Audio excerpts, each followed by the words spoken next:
It's a trip worth taking.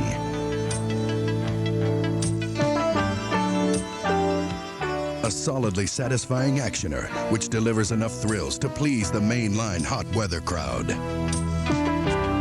This isn't the nightmare of someone who stayed in town last weekend, but the eerie premise of Escape from New York, the very fine-looking suspense melodrama by John Carpenter.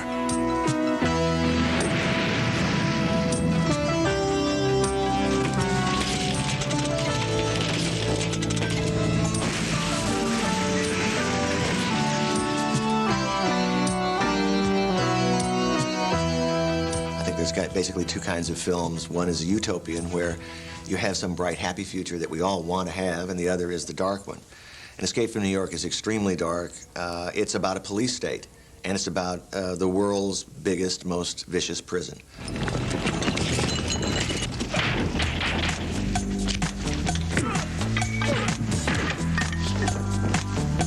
I think Escape resonates with the audience for a couple of reasons. I first wrote the screenplay in the mid-'70s, during the time of Watergate, when Nixon was ran out of office, basically, because he was involved in a burglary. The whole feeling in the nation was one of real cynicism about our president. I wrote the screenplay, and no studio wanted to make it. They all said, well, you know, we've beaten up on the president enough. We can't have this kind of dark view.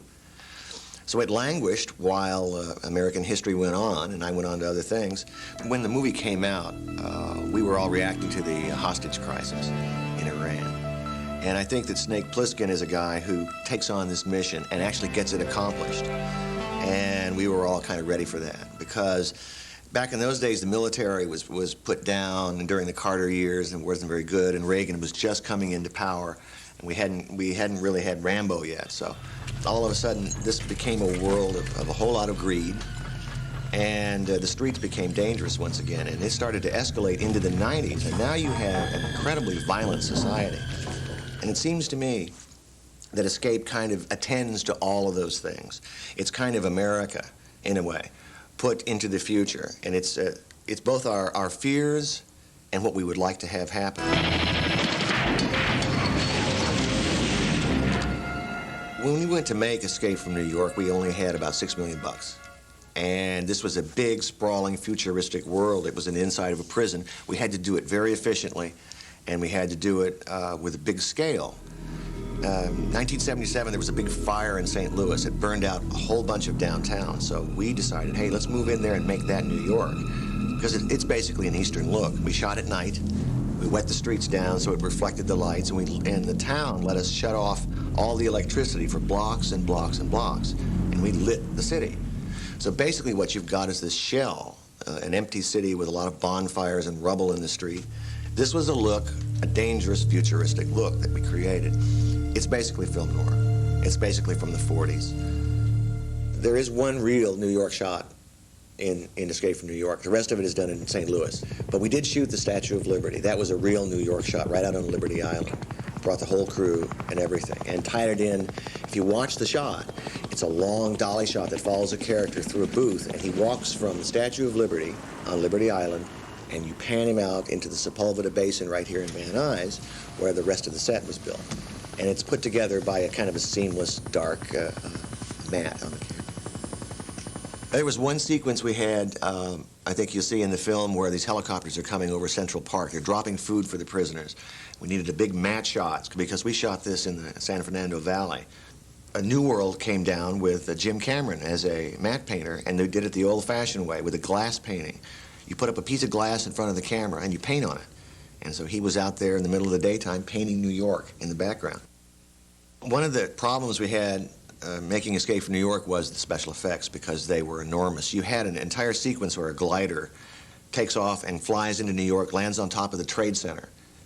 And so we had to do it with models. So we went to Roger Corman's New World Special Effects Company. And among the people who were working there at the time were Jim Cameron and various others who went on to become famous as directors and so forth. And these guys produced amazing special effects for very, very little money.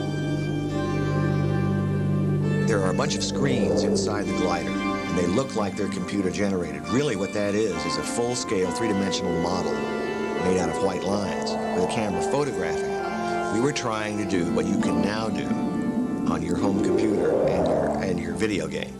But we were trying to do it before the technology existed.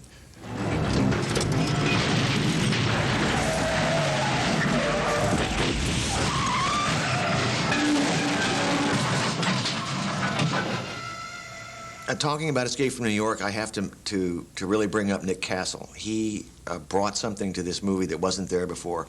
This was basically a straight action film, and at one point I realized it really doesn't have this kind of crazy humor that people from New York would expect to see. So I asked him to come and write it with me. He's an old school pal from USC. We went to film school together. His background is his dad was a choreographer and a lot of song and dance stuff, and he brought in the whole Broadway element. They go up, Snake goes into a theater, and up on the stage, prisoners are doing a very, very bad song and dance.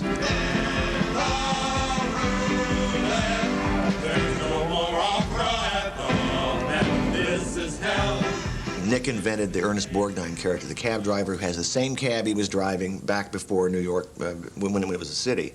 I've been driving a cab here for 30 years, and I'm telling you, you don't walk around here at night. Yes, sir. It'll kill you, strip you in 10 seconds flat. Usually, I'm not down around here myself, but I wanted to catch that show. This stuff is like gold around here, you know. Nick came up with the idea of American Bandstand as being the tape-recorded song that kind of undoes the president.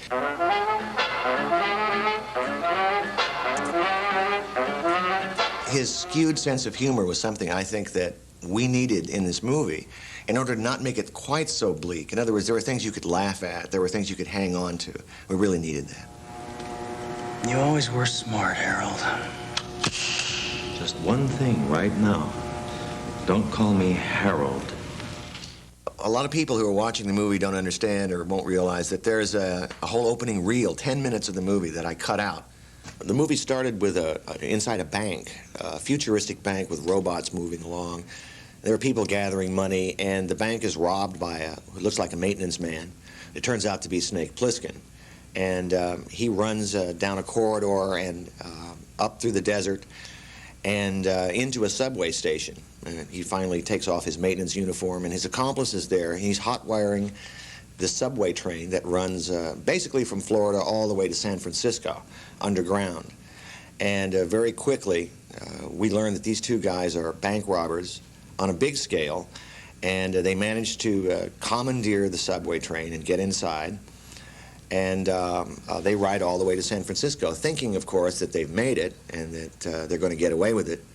However, waiting for them at the other end of the line is the United States police force. And they kill Snake's accomplice, and they capture Snake. And that's the reason that we find him in the prison in New York.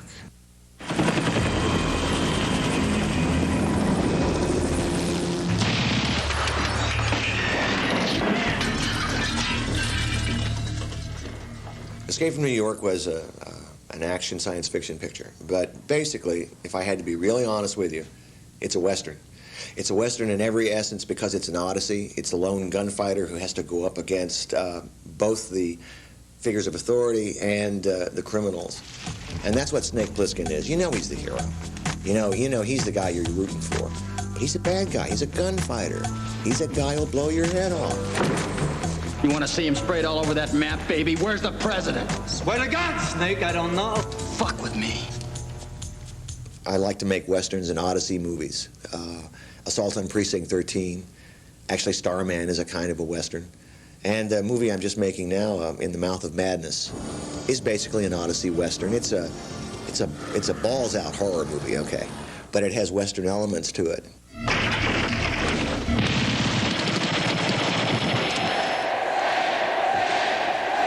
One of my favorite actors, a guy I love to work with all the time, anytime I can, is Kurt Russell. And he's a great actor, you know. He's my kind of actor. He knows a lot about the camera. He was trained at Disney in the old days to hit his marks and say his lines and do it right. Now, at the time, I had to convince the studio, give Kurt Russell a chance to play a tough guy. He was this Disney kid. And he'd been Elvis, but, you know, he really wasn't known in the movie business. And he just did a great job. He actually kind of did Clint Eastwood. When I get back, I'm gonna kill you. And he had this great idea for Snake Plissken. He wanted to play him a certain way, and he convinced me. He was the only man for the job. Snake is I think, almost appears in an asexual way. I don't think he really cares to appeal to women. I don't think he cares to make friends with men. I don't think Snake really cares much about anything except staying alive and performing whatever it is he has to perform at the time. Well, Kurt, among other things, brought a dimension to Snake Plissken that I hadn't seen. He brought a real strong sexuality. He has a scene with this girl inside of a chock full of nuts, which his wife Susan Hubley played the part, and it really sparks. And also, Adrienne Barbeau, he and Adrienne shared a few glances together. When I was writing the script, I had to come up with a name for my main character, and I had a friend who knew a guy in Cleveland named Snake Plissken. He had a snake tattooed on him, and he could make that snake move. And he was a kind of high school tough guy. He had some ridiculous qualities to him, and it seemed like that's my hero. With anybody with a snake tattooed on him someplace who goes around trying to solve some problem, and everybody says to him, "I thought you were dead." That's my kind of hero.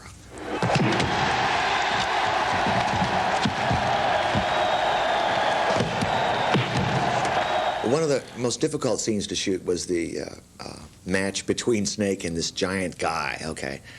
And they started fighting with clubs with nails in them and trash cans, and we used a professional wrestler, Ox Baker, who's a fantastic guy. He's about 7 feet tall, 400, 500 pounds.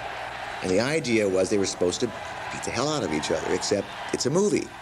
Well, Ox, not having done a movie, he laid into Kurt. He was bashing him, and Kurt said, "You know, you gotta calm down, man. Take it easy." If you look at the film, you'll see a couple of shots in there where Kurt is actually fighting for his life. He's putting that trash can lid up because Ox is laying into him. So finally, Kurt had had enough. So he walked over and he said, "Listen, Ox, listen, man, you gotta cool down." And gently, Kurt tapped Ox in the groin. Pop. So Ox calmed down.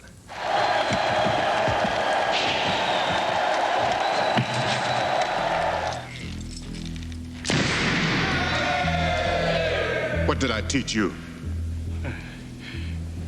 You are the Duke of New York. You're A number 1. I can't hear you. You are the Duke of New York. You're A number 1. One of my favorite actors is Donald Pleasance. I'd used him in Halloween. I just think he's a great actor. I've always loved him. I had to convince him to do the part of the President of the United States. He said, "Why me?"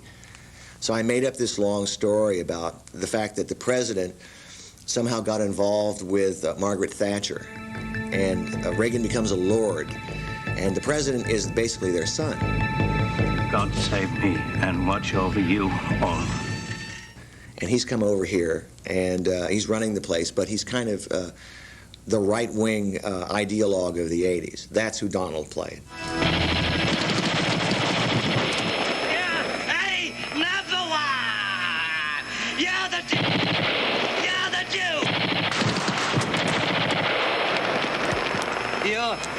The Duke. A number 1. I think Escape essentially is escapist entertainment. It's got a lot of things around it that are swirling, that kind of resonate in the mind. But really, it's an adventure picture, and I think that's why people like it. They like it because it's funny. They like it because it's dark and it's got a lot of action in it.